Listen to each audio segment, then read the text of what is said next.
Hello everybody, this is Yasmin from Yarkspiri fantasyart.com, and this is just a really quick preview of what I'm actually going to work on today. And today I actually have a slightly different request that was submitted by one of you guys, my subscribers, which was for a panda assassin with a hoodie. So this is a slightly different style that I'm going to approach this illustration for a couple of reasons. When I was looking at the reference for pandas, it was quite evident for me that actually drawing a very realistic panda might not be as appealing. So for this reason, I went for a slightly more cartoony yet realistic hybrid for this character. So there's some cartoony elements, but there's also some more realistic elements within this piece. So as you can see, when I was actually starting to rough out this illustration, I kept to some really basic shapes because essentially a panda is a circle and a glob for his body. It's a very simplified body type, and it doesn't require as much muscle definition in comparison to most of my previous works.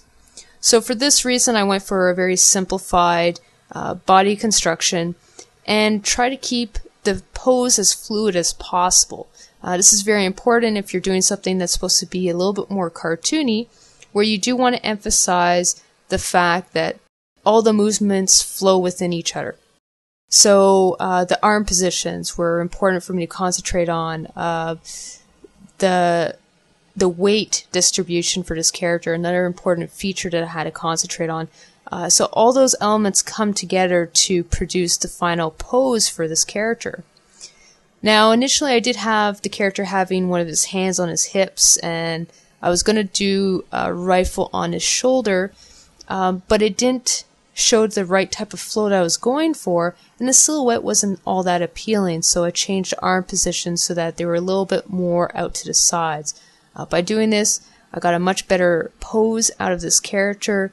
It showed a lot of attitude, and that's all the elements that I did want to have for this character. Now, because this panda did need to have a hoodie, I couldn't put him into more of a medieval style, so I had to put him more in today's clothing style. I did want this character, though, to still be pretty badass, so in order to do that, I did need to showcase that emotion in his face and really portray some of those elements that we all associate with being somebody you don't want to mess with on the street. So I included a little cigar in his mouth. He has a very intense gaze. All those elements help portray the emotion that I wanted this character to really showcase. Now, because he was an assassin type character, it was important that I incorporate other elements, like I have the night vision goggles on top of his head that I actually drew, as well as several pouches, because he would need a way to be able to store all his ammunition, but he needed to also be very mobile. So keeping that and taking that into consideration, I did include those elements as well. Now, this illustration was extremely short. It only took about 3 to 4 hours to complete the entire thing. It was a very short piece for a couple of reasons. I wasn't trying to define muscle anatomy, so because that element alone, the time required for this was significantly less than most of my other illustrations. So you'll notice that the speed painting has not actually been sped up all that much in comparison to some of my previous videos. Another important thing too, because he has very much simplified elements and almost cartoony style to him. Once again, that means that I don't have to add as much detail to this character, but I do need to still add enough that it grounds him within the environment that I was going to set him in. And I was going to set him into a fairly realistic background, so for this reason he did have to have somewhat realistic elements to him. So he still had that gritty feel to him. You may have noticed that I had briefly my logo, and I used the texture from that to actually start with my canvas painting.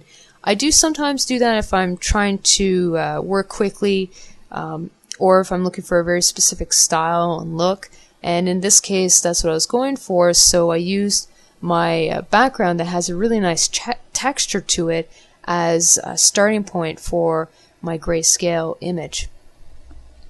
Now, because obviously pandas have their arms that are colored and they have these shadow areas on the eye, I did make sure to include the shadow spots they have around their eye as a method to help portray his emotional state with his eyebrows, because pandas don't have eyebrows, so for this reason I need to show it instead with the darkened areas of his eyes. I'm keeping all the shading very simplistic, so you may have noticed I'm hinting at detail. I'm not adding all the detail in there, I'm just hinting at it. I do want to minimize the amount of detail that I have to put, but it still needs to be realistic at the same time. So it's getting that compromise between the two that can sometimes be somewhat of a challenge. Now I'm just bumping up the contrast areas. I've actually added a scar too on his face to make him look more menacing and more imposing, because I do want this character to have a seasoned assassin look to him. So in order to do that, I did include the scar. Pandas in general, they tend to look really cute because their proportions are essentially what we associate with cute, and for the most part they have a large head, they have large round bodies with like tiny little feet and hands. So for this reason, I did need to include other elements that made this character look more menacing. In essence, this character probably looks like a thug you would probably see on the streets, and one that you would not want to mess with because of the elements that I've included. The shirt, you may have noticed, I made sure to make sure that the shirt was ragged and torn. By doing that, first of all, I get to show the arms, which are black, so it helps further illustrate the fact that he is a panda, because pandas are very similar to normal bears. So I do have to make that distinction between the two. So I did need to show the arms and the hands, especially because that's the only areas other than the feet and the lower body that are actually colored in black. So that was another important factor I had to take into account. Now for the rifle, I did look at some video game rifle reference to figure out the overall design for the character's gun that he's going to be holding, to make sure that it did look like a sniper rifle to a certain degree. I didn't want to copy anything that I was referencing. I did just want to take some common elements and essentially hint that he was holding something that was designed to obviously harm another individual. Now for this illustration too, you'll notice that I didn't zoom in very often for this. Because of the style of this drawing, I couldn't afford to zoom in all that much, because the moment I zoom in too much to the character, I become too concentrated on the individual details within the piece, and by the time you're done the piece, or you move away from that portion, it tends not to fit with the rest of the illustration or the drawing. So for this reason, I'm working fairly zoomed out from what you would normally see.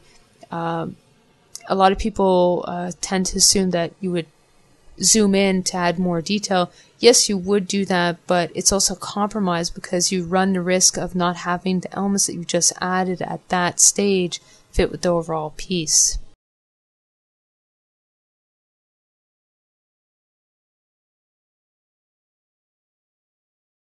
So I've just started on the ground. To do the ground texture that you see, I'm actually using the default chalk brush for this. It has very hard edges to it, but it has also a very unique style to that brush. So that's the reason why I was using that brush for the majority of the foliage and the background elements. Now you just saw me resize this image. The reason why I did have to resize it was I realized at this point that if I do try to print this out, it won't fit on 11 by 14, which is a standard Canadian and US framing size. So for this reason, because most of my clientele are Canadian and some are also, a significant portion are from the US, I did have to make sure that it was a standard framing size so that, first of all, they didn't have to pay for custom framing, but they also have the option of choosing either custom or ready-made, so depending on their budget. So it just gives most of my clientele more options, and they do appreciate that. So for this reason, I had to resize the character. So I just started adding some of the color. As you may have noticed, I just added a separate color layer to this overall piece. By doing that, it adds an overall color for me to work with, and then I'm just able to hint at additional colors. Now you will see me later on add more colors than what you see right now, but right now I'm actually adding some highlight colors to make sure that the details that I want to really pop are still popping, because once you add the colors, some of that detail is sometimes lost, and I don't want that to happen in the final illustration. So for this reason I have to add some more highlights that fit the same color range that I'm hoping to achieve.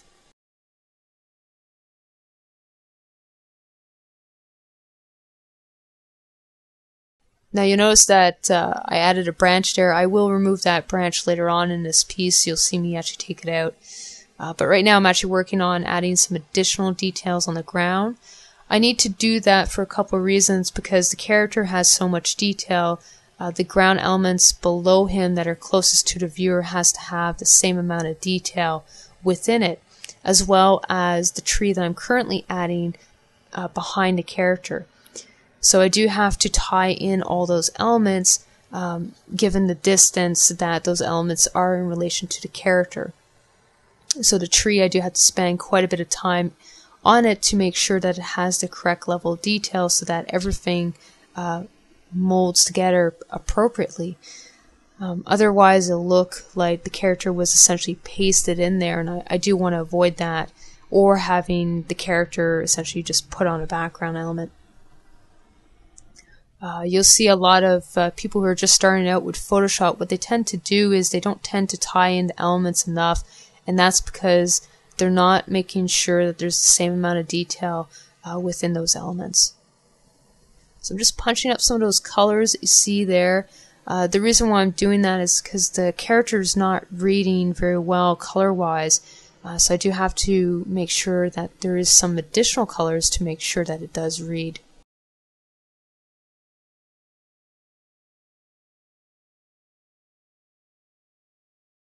Just adding some smoke effects to the cigarette that's currently in his mouth.